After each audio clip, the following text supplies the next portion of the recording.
ভারতে মোদি হারলে বাংলাদেশে কি হবে? ভারতের লোকসভা নির্বাচনের দ্বিতীয় ধাপ অনুষ্ঠিত হয়েছে।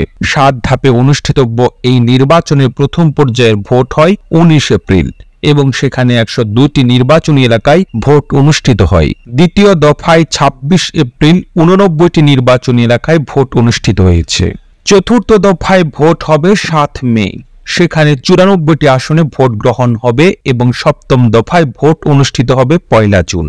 আর 4 জুন নির্বাচনের ফলাফল জানা যাবে। প্রথম 2 দফা ভোটের যে হার, তাতে বিজেপির মধ্যে উদ্বেগ দেখা দিয়েছে। বিজেপির নেতারা ভোটে যে ভূমিধস বিজয় আশা করেছিলেন সেটি হবে না। ভারতের কোনো গণমাধ্যমগুলো ভোটের ফলাফলের নাটকীয় ঘটনা ঘটারও ইঙ্গিত দিচ্ছে। বিশেষ করে 2004 সালের নির্বাচনে যেভাবে কংগ্রেস অটল বিহারী বাজপেয়ীর নেতৃত্বে বিজেপিকে ধরাশায়ী করেছিল, সেরকম কোনো ঘটনা ঘটতেও পারে বলে মনে আশঙ্কা করছেন অনেকে। অবশ্য এখনো আরো 5 দফা ভোট বাকি আছে এবং বিজেপি আশা করছে যে পরবর্তী ধাপগুলোতে ভোটের উপস্থিতি বাড়বে এবং বিজেপি তাদের জয়ের ধারা অক্ষুণ্ণ রাখবে।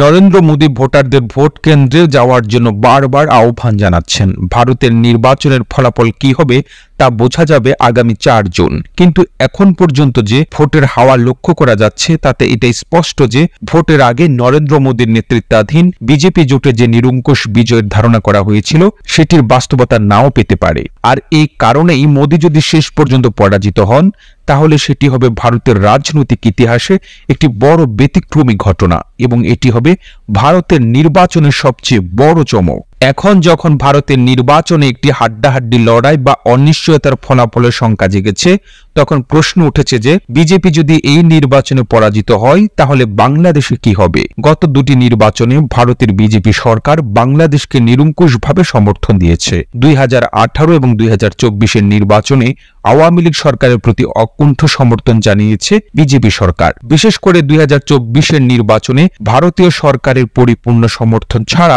মার্কিন যুক্তরাষ্ট্র এই নির্বাচনে ব্যাপক প্রভাব বিস্তার করত এবং এই নির্বাচনকে অস্বীকৃতি জানাত বলেও অনেকে মনে করেন। মার্কিন মনোভাব পাল্টানোর ক্ষেত্রে ভারত গুরুত্বপূর্ণ ভূমিকা পালন করেছে। আর নির্বাচনের পর বিএনপি থেকে শুরু করে জাতীয় পার্টি প্রত্যেকেই বলছে যে ভারত বর্তমান সরকারকে ক্ষমতায় রেখেছে।